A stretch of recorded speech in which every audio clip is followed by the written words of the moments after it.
Saya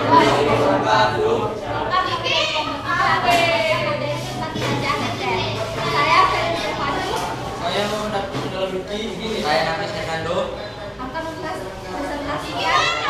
Kerajaan Aceh atau Kesultanan Aceh Darussalam terletak di Pulau Sumatera bagian utara, atau sekarang Provinsi NAD, dengan ibu kotanya Bandar Aceh Darussalam.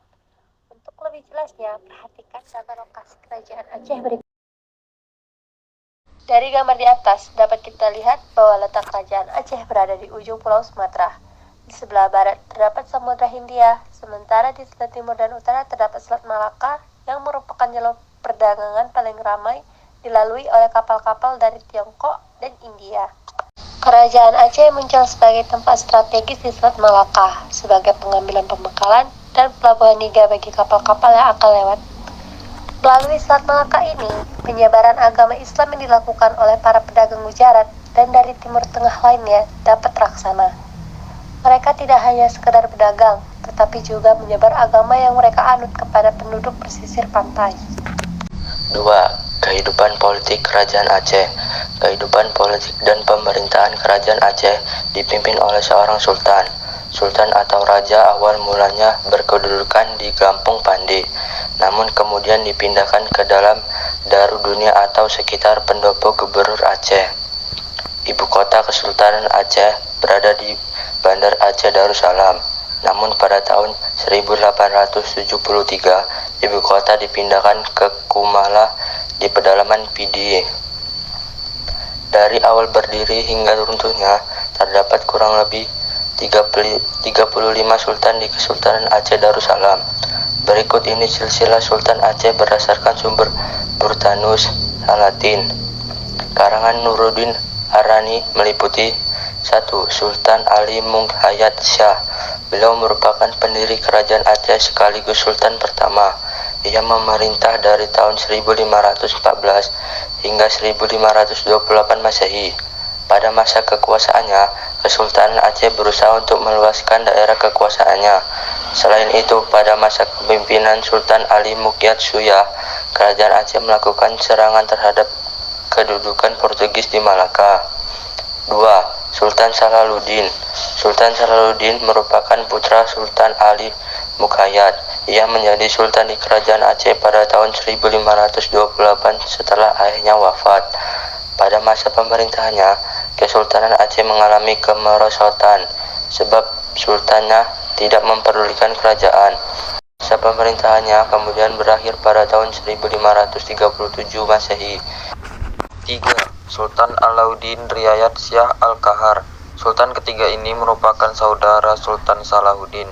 Ia memerintah Kesultanan Aceh dari tahun 1537 hingga 1568 Masehi.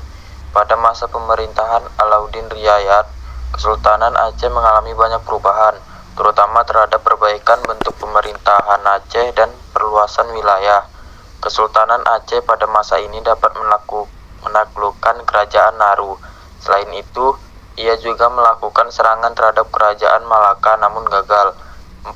Sultan Iskandar Muda. Sultan keempat Kesultanan Aceh bernama Sultan Iskandar Muda. Pada masa ini Aceh mengalami masa kejayaan. Kesultanan Aceh tumbuh menjadi kerajaan besar di bidang perdagangan, bahkan menjadi penghubung antara pedagang-pedagang asing, sebab letak Kerajaan Aceh sangat strategis sebagai bandar transito. Pada masa pemerintahan Sultan Iskandar Muda, ia juga melanjutkan serang terhadap Portugis dan Johor. Hal ini bertujuan untuk menguasai penuh jalur perdagangan di wilayah Selat Malaka. Selain itu, muncul juga ahli-ahli tasawuf seperti Syekh Ibrahim As-Samsi dan Syekh Samsudin bin Abdullah As-Samatrani. Selain keempat sultan di atas, berikut ini daftar sultan-sultan lain di Kesultanan Aceh Darussalam. Meliputi Sultan Iskandar Thani, Sultan Sri Alam, Sultan Zain al-Abidin, Sultan Ala al-Din Masnyur, Syah Sultan Buyong. Kehidupan ekonomi di Kerajaan Aceh bertumpu di bidang pelayaran dan perdagangan. Perekonomian Aceh bertumbuh pesat sebab letaknya sangat strategis di Selat Melaka. Selain itu, semakin luasnya pengaruh kerajaan Aceh dan hubungan-hubungan dengan pihak asing lainnya juga menjadi faktor perkembangan ekonomi yang semakin maju. Di bawah ini beberapa komoditas perdagangan kerajaan Aceh, meliputi emas, lada, minyak tanah, kapur, sutra, kapas, kapur barus, minyak, dan belerang. Selain itu, perekonomian di ibu kota kerajaan juga tumbuh pesat, dibuktikan dengan sudah adanya pengolahan bahan mentah menjadi barang jadi. Di bidang pertanian, daerah Sedang Pidi adalah lumbung bagi komoditas padi. Namun komoditas utama atau bisa dikatakan unggulan di Kesultanan Aceh yang diekspor keluar adalah lada. Dengan kemakmuran dan kemajuan di bidang perekonomian, Kesultanan Aceh kemudian tumbuh menjadi kerajaan Islam besar yang diperkuat oleh armada bersenjata yang besar dan kuat, terutama armada lautnya. Kehidupan sosial budaya kerajaan Aceh. Selain di bidang perekonomian, pengaruh letak yang strategis membuat kehidupan sosial budaya di kerajaan Aceh tumbuh pesat. Hal ini disebabkan karena interaksi dengan orang-orang luar seperti pedagang-pedagang dari Timur Tengah dan Eropa. Kehidupan sosial budaya dapat dilihat landasan hukum yang berlaku yang didasari dari ajaran Islam. Hukum adat ini disebut hukum adat Makuta Alam. Berdasarkan hukum ini, pengangkatan seorang sultan diatur dengan sedemikian rupa dengan melibatkan ulama dan perdana menteri. Sisa-sisa arsitektur bangunan peninggalan Kesultanan Aceh keberadaannya tidak terlalu banyak disebabkan karena sudah terbakar pada masa Perang Aceh. Beberapa bangunan yang masih tersisa contohnya seperti istana dalam Darud Donia yang sekarang menjadi pendopo Gubernur Aceh. Selain istana, beberapa peninggalan yang masih dapat kita lihat sampai sekarang seperti Masjid Tua Indrapuri, Benteng Indrapatra, Gunungan Pintokov, dan kompleks pemakaman keluarga Kesultanan Aceh.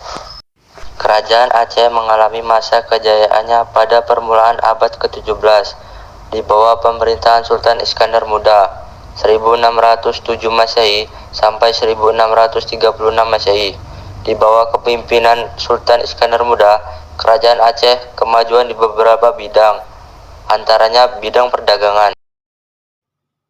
Kemunduran Kesultanan Aceh disebabkan oleh beberapa faktor, di antaranya ialah makin menguatnya kekuasaan Belanda di Pulau Sumatera dan Selat Malaka, ditandai dengan jatuhnya wilayah Minangkabau, Siak, Tiku, Tapanuli, Mandailing, Deli Barus, serta Bengkulu ke dalam pangkuan penjajahan Belanda.